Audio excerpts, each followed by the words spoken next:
Okay doctor గారు, present జనరేషన్లో ఎక్కువగా అందరూ ఫేస్ చేస్తుంది డిప్రెషన్.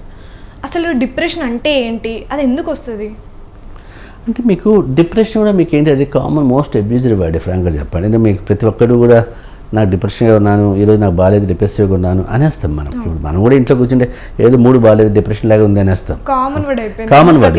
అసలు తెలిసిన అసలు దాని వర్డ్ మీనింగ్ ఏంటి? మీనింగ్ తెలియకపోవడం. డిప్రెషన్ అనేది మీకు డిప్రెషన్ అంటే మానసికంగా కుంగిపోవడం. ఈ మానసికంగా కుంగిపోవడం అనేది షార్ట్ టైం కుంగిపోవడం చాలా తక్కువే, అది కామన్గా ఉంటుంది. కుంగిపోవడం ఎలా ఉంటుంది, ఈరోజు మనం అనుకుని జరగలేదు, ఫెయిల్ అయినాం ఎగ్జామ్లో, అది షార్ట్ టైం పీరియడ్. అది ఒక 1 month డిప్రెషన్లోకి వెళ్తాడు, అది ఫెయిల్ అయిపోయినా ఏంటి, మార్క్స్ తక్కువ వచ్చాయి, ఫెయిల్, అది డిప్రెషన్లోకి వెళ్తాడు. అంటే ఇవన్నీ కూడా ఏంటి, ఒక 10 to 15 days ఉండేటువంటి తర్వాత మళ్ళీ మనం కొంచెం మాట్లాడితే ఆటోమేటిక్గా రెస్ట్ చేసేసుకోవచ్చు. అలా కాకుండా లాంగ్ టర్మ్ డిప్రెషన్ ఉంటుంది. మీకు లాంగ్ టర్మ్ డిప్రెషన్ అంటే ఎలా ఉంటుంది, పేషెంట్ దాంతో కుంగిపోతుంటాడు. అంటే అదే ఆలోచన, అదే బాధ. అంటే ఇప్పుడు ఉద్యోగం లేదు అనుకుందాం, ఉద్యోగం రానంత వరకు ఆ డిప్రెషన్ ఉంటుంది పేషెంట్లో. ఉద్యోగం వస్తే డిప్రెషన్ తగ్గిపోతుంది ఆటోమేటిక్గా, పెద్ద ఇష్యూ కాదు అది. కానీ అలా కాకుండా ఆ డిప్రెషన్తో ఒంటరిగా కూర్చోవడం, ఎవరితో మాట్లాడకుండా పోవడం, రూమ్లో రూమ్ లేకపోయి తలుపు వేసేసుకోవడం, టీవీ చూసుకుంటూ కూర్చోవడం, తింటూ కూర్చోవడం. అంటే ఈ డిప్రెషన్ పేషెంట్ అంటే అబ్నార్మల్ క్రేవింగ్స్ కూడా ఉంటాయి.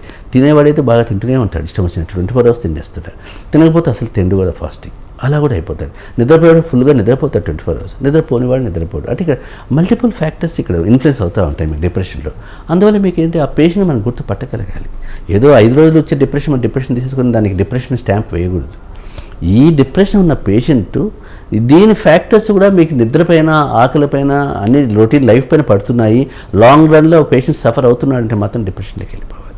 అప్పుడు ఆ పేషెంట్ మనం హ్యాండిల్ చేయాలి తప్పనిసరిగా డాక్టర్ని అప్రోచ్ కావాలి. అంతేగాని ఏముందిలే మా వాడు మళ్ళీ మామూలు అయిపోతాడని వదిలేస్తే మాత్రం ఆ పిల్లల లైఫ్ స్పాయిల్ అయిపోతుంది. ఓకే డాక్టర్ గారు, పెద్దపురం నుంచి మనకు కాలర్ రెడీగా ఉన్నారు. నమస్తే కమలేష్ గారు. నమస్తే మేడం. డాక్టర్ గారికి మీ ప్రాబ్లం చెప్పండి.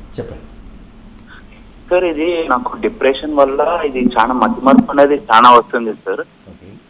ఇది తిండి తిందామంటే కూడా ఎక్కువ తినబుద్ధి అవ్వట్లేదు, ఆకలి అవ్వట్లేదు. అసలు ఇది నేను పండుకుందామంటే కూడా నిద్ర రావట్లేదు. ఎక్కువ మట్టుకైతే మొబైల్ చూసుకుంటా, డిప్రెషన్ లో చాలా మర్చిపోతున్నాను. ఏ వస్తువు ఎక్కడ పెడుతున్నానో కూడా నాకు అసలు గుర్తుండట్లేదు. ఇది హోమియోపతిలో ఏమైనా ట్రీట్మెంట్ ఉందా? మీకు డిప్రెషన్ హోమియోపతిలో బాగా హ్యాండిల్ చేయొచ్చండి. అంటే మనం రెగ్యులర్గా చూసే కేసులే కాబట్టి ఇవన్నీ కూడా. అంటే మీకు ఒక ఫస్ట్ ఆఫ్ ఆల్ డిప్రెషన్ ఎందుకు వచ్చిందో మీరు ఒకసారి ఎవాల్యుయేట్ చేసుకోండి. ఎందుకు తెచ్చుకున్న డిప్రెషన్, దేనివల్ల వచ్చింది, మీ జాబ్ ప్రాబ్లమా, ఇన్సెక్యూరిటీ ప్రాబ్లమా, లేకపోతే హెల్త్ ప్రాబ్లమా, ఏమున్నాయో చూడాలి ఫస్ట్.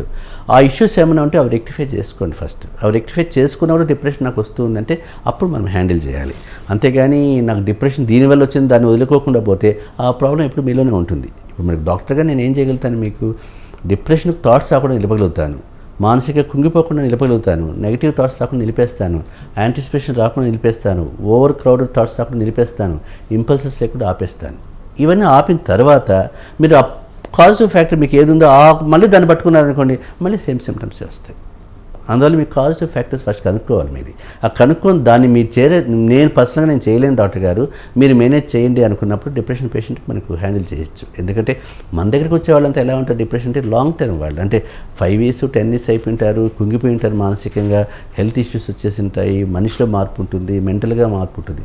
మీరు చెప్పిన మెమరీ డిస్టర్బెన్స్ కూడా డిప్రెషన్లో చాలా మటుకు చాలా కామన్ సిమ్టమ్. అది ఎందుకంటే majority symptoms they are coming for same ఈ ప్రాబ్లంకి వస్తుంటారు. మీరు మెంటల్గా మెమరీ అంటే షార్ట్ టర్మ్ మెమరీ లాస్ ఎక్కువ అవుతుంటుంది. ఈ షార్ట్ టర్మ్ మెమరీ లాస్ ఏంటి అంటే, మీరు లాంగ్ టర్మ్ మెమరీకి బాగా ఎప్పుడో పాత విషయాలు చెప్పమంటే చెప్పగలుగుతారు. మీరు ఎప్పుడో మీకు 20-10 నిమిషాల ముందు నేను ఏం చేశానని చెప్పగలుగుతారు. మీరు షార్ట్ టర్మ్లో కొన్ని ఫోన్ నెంబర్స్ మర్చిపోవచ్చు, కొంతమంది పేర్లు మర్చిపోవచ్చు, లేదంటే మీరు పెట్టిన ఒక 10 days బ్యాక్ ఏదో పెట్టాను, ఒక ఫైల్ ఎక్కడో పెట్టాను, ఆ ఫైల్ మర్చిపోవచ్చు. ఇది షార్ట్ టర్మ్ మెమరీ లాస్. ఈ short term memory loss impact కూడా మీకు డిప్రెషన్లో కనిపిస్తుంటుంది. మీకు అంటే ఇవి షార్ట్ టర్మ్ మెమరీ లాస్ ఎందుకు వచ్చాయంటే మీ సిమ్టమ్స్ కూడా ఈ మధ్య డెవలప్ అయ్యాయి కాబట్టి. అందువల్ల మీరేం చేయాలంటే ఫస్ట్ ఆఫ్ ఆల్ రీజన్ కనుక్కోండి. మీ చేత కాలేదంటే ఒక మంచి హోమియోపతి డాక్టర్ కన్సల్ట్ కండి, మంచి క్వాలిఫైడ్ కమాండబుల్ డాక్టర్ కండి. అంతేగాని ఏదో హోమియోపతి చెప్పాను ఇక్కడ అంత తిరగద్దండి. మంచి రిప్యుటేషన్ పేరున్న డాక్టర్కి వెళ్ళండి, క్లినికల్గా ఎక్స్పోజర్ ఉండే డాక్టర్కి వెళ్ళండి, తప్పనిసరికి పరిష్కారం దొరుకుతుంది. అప్పటికీ మీకు నాకు తగ్గలేదు డాక్టర్ గారు, హోమియోపతి వాడినా అనుకుంటే మాత్రం ఒకసారి హైదరాబాద్కి రండి, పరిష్కారం చూపిస్తాను. ఓకే డాక్టర్ గారు, ఇప్పుడు ఈ డిప్రెషన్ నుంచి క్లినికల్గా కాకుండా అంటే హోమియోపతి, అలోపతి ఏది కాకుండా ఎవరికి వారు బయటపడవచ్చు అంటారా? ఆ డిప్రెషన్ చెప్పాను కదా మీకు, డిప్రెషన్ అనేది మీకు తెలిసిపోయింది. ఇప్పుడు ఇద్దరు పేషెంట్స్ నాకు ఫోన్ చేసే వాళ్ళు నాకు డిప్రెషన్ చెప్పగలుగుతున్నాడు అక్కడ. అంటే డిప్రెషన్ ఒకరికి జాబ్ లేదు, ఒకరికి వేరే ఇష్యూ ఏదో వస్తూ ఉంది, అంటే వాళ్ళకి ఇష్యూ తెలుసు. ఆ causative factors identification of cause is very important. Identification cause తెలిసినప్పుడు అవాయిడెన్స్ ఆఫ్ కాజ్ కూడా వచ్చేస్తుంది, అంతే కదా. ఇది మీకు నాకు జాబ్ రాలేదు, జాబ్ తెచ్చుకోవాలి అంతే. ఎగ్జామ్స్ ఫెయిల్ అయినా ఎగ్జామ్స్ పాస్ కావాలి అంతే. అందుకంటే అక్కడ మీకు పెద్ద రీజన్ ఏం లేదు అక్కడ. అలా కాకుండా ఎగ్జామ్ పాస్ అయినా డిప్రెషన్ వస్తూ ఉంది అనుకున్నప్పుడు ట్రీట్మెంట్ తీసుకోవాలి. అది లాంగ్ రన్లో పోతూ ఉంటుంది. కాబట్టి అక్కడ మీకు ఏంటంటే అప్పుడు మనకి సిస్టమ్ కంటే కూడా ఇప్పుడు డిప్రెషన్ పేషెంట్ అలోపతికి వెళ్ళాడంటే సెడేటివ్స్ వాడే ఛాన్స్ ఉంటుంది, ఆ థాట్స్ రాకుండా యాంగ్జైటీ డ్రగ్స్ ఇచ్చే ఛాన్స్ ఉంటుంది.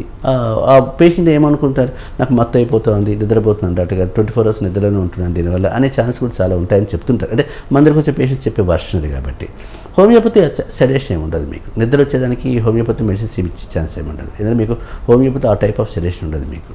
ఏదైనా మెంటల్ రిలాక్సేషన్ చేయడమే చూస్తాం మేము.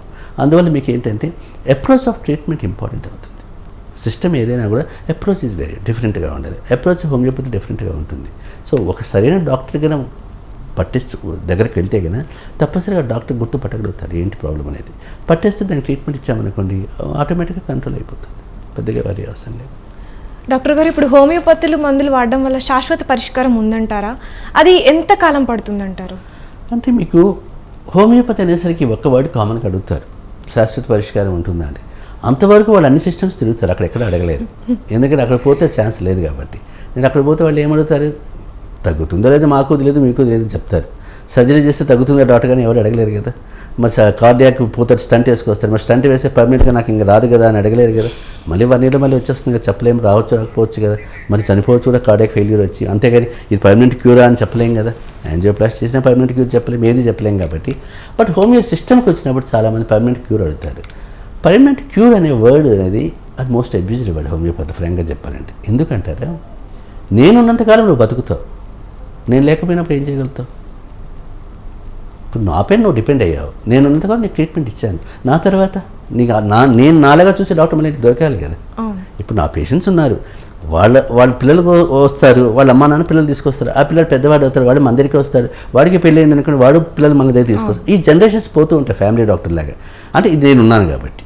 ఒకరోజు నేను లేను అనుకుంటే నీ పిల్లలు ఎక్కడితో బ్రేక్ అయిపోయాయి కదా. మరి మీ నాన్న లాంటి డాక్టరే కావాలని కొడుకు దగ్గరికి పోలేడు కదా. ఎందుకు కొడుకు దగ్గర పోయి ఆ క్యాపబిలిటీ లేకపోవచ్చు. నేను చూసిన విజన్ వేరు కాబట్టి పర్మనెంట్ క్యూర్ కాదు. నేను ఎంతకాలం హ్యాపీగా బతుకుతాను, ఎలాంటి కంప్లైంట్స్ ఉండకుండా, కాంప్లికేషన్స్ లేకుండా లైఫ్ లీడ్ చేయగలిగితే చాలు. ఇప్పుడు మీరు ఒక కేసుతో మీద అది ఒక హెచ్ఐవి పేషెంట్ మన దగ్గరికి ఉన్నాడు. ఇప్పుడు మన హెచ్ఐవి వాళ్ళు మన దగ్గరికి వస్తుంటారు రెగ్యులర్గా. వాళ్ళు ఏమడగాలి మనల్ని, నేను ఎంతకాలం బతుకుతాను డాక్టర్ గారు, హెచ్ఐవి క్యూర్ అవుతుందని అడిగే ఛాన్స్ లేదు ఇక్కడ. ఎంతకాలం బతుకుతాను, నీకు 3 సంవత్సరాలు అనుకున్న లైఫ్ స్పాన్ను 10 సంవత్సరాలు పొడిగించానుకో, అంతకంటే అవసరం లేదు. హ్యాపీనే కదా.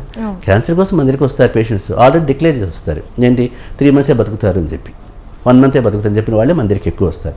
వాళ్ళకి 3 years చేయగలుగుతున్నాం. సో 3 months ఎక్కడ, 3 years ఎక్కడ, అంతే కదా. ఇప్పుడు రీసెంట్గా నా దగ్గరికి వచ్చిన పేషెంట్కి 1 month కూడా 1 month చనిపోతారని చెప్పారు క్యాన్సర్ పేషెంట్. వాళ్ళు డిక్లేర్ చేసి వాళ్ళు బెడ్ పైన వాళ్ళు అందరూ వచ్చి కూడా చూసి వెళ్ళిపోయారు. అంటే అందరినీ పిలిపించేసారు వాళ్ళు, 1 month చనిపోతున్నామో మీరు వచ్చి చూసుకొని పోండి అంటే ఆ లెవెల్లో వాళ్ళు డిక్లేర్ చేసేసుకున్నారు. వాళ్ళు అనుకోకుండా ఆమె ఎక్కడో చదివింది ఆర్టికల్ క్యాన్సర్ గురించి, అనుకోకుండా ఆమె బుక్ కనిపించింది, నా దగ్గరికి వచ్చింది. ఆ 1 month ఆమె వచ్చిన దానికి ఆమె ఫస్ట్ చూడకుండా వీడియో కాల్లో ట్రీట్మెంట్ ఇచ్చాను, చూడలేదు నేను, బెడ్ రిడ్ని అయిపోయింది ఆమె. 1 month మెడిసిన్ ఆపితే ఆమె నిలబడిపోయింది, మళ్ళీ బెడ్ పైన లేచేసి అన్ని పనులు చేసేసుకుంటా ఉంది. ఈరోజు ఆమెకు 7 months అయింది నా దగ్గరికి వచ్చి, 1 monthలో చనిపోతుంది అనుకున్నాము. ఈరోజు ఆమె మర్చిపోయింది క్యాన్సర్ అనే మాట కూడా. ఇంట్లో గార్డెనింగ్ పని చేస్తూ ఉందట, ఇంటి వంట పని చేస్తూ ఉంది. అందరూ ఆశ్చర్యపోతున్నారు చుట్టాలు చూసి, ఏంటంటే చనిపోతుంది అనుకుని ఆమె బతికింది ఏంటి అంటే ఆ విల్ పవర్, ఆ లైఫ్ ఇచ్చింది హోమియోపతి అక్కడ. అది అదృష్టం ఉంది. 1 monthలో ఉండే స్పాన్ మనం 7 months అయినా కూడా హ్యాపీగా ఉంది అంటే అర్థం ఏంటంటే పవర్ ఆఫ్ హోమియోపతి, అంతకంటే ఏం లేదు. ఇక్కడ మీకు క్యూర్ అడగకూడదు కదా, బతికినంతసేపు ఎన్ని రోజులు బతికావు చూడాలి. నీ 1 month ఎక్కడ, 9 months ఎక్కడ, ఇంకా స్టిల్ ఆమె హ్యాపీగానే ఉంది. ఆమె క్యాన్సర్ మాట మర్చిపోయింది, నేను ఇంక ఎన్ని సంవత్సరాలు బతుకుతాను అనుకుంటా ఉంది. నార్మల్ లైఫ్ లీడ్ చేస్తూ అంత హ్యాపీగా అన్నీ వంట చేస్తూ ఉందని వాళ్ళకి 20 మందికి వంట చేసి పెడతా ఉంది అట్ట. గారు మా మిస్సెస్ అసలు మర్చిపోయింది ఆ మాట అంటున్నాడు ఆయన. వాళ్ళు అంతా నాకు యూట్యూబ్లో కూడా పెట్టాను ఆ వీడియో, అది ఒక వంట నిజంగా చెప్పాలంటే. అలాంటి వాళ్ళు ఉన్నంత వారి హ్యాపీగానే ఉంటుంది ట్రీట్మెంట్ కూడా. సబ్టి క్యూర్ అయిన వాడి కంటే కూడా నేను ఎంతకాలం బతుకుతాను అనేది ఇంపార్టెంట్. ఓకే సార్, చాలా మంచి విషయాలు, అలాగే యాంగ్జైటీ గురించి, డిప్రెషన్ గురించి మాకు ఎన్ని మంచి విషయాలు తెలియజేసినందుకు థ్యాంక్ యూ డాక్టర్ గారు. సో చూసారు కదండి, ఇది ఇవాల్టి డాక్టర్ స్వతంత్ర. చూస్తూనే ఉండండి స్వతంత్ర న్యూస్.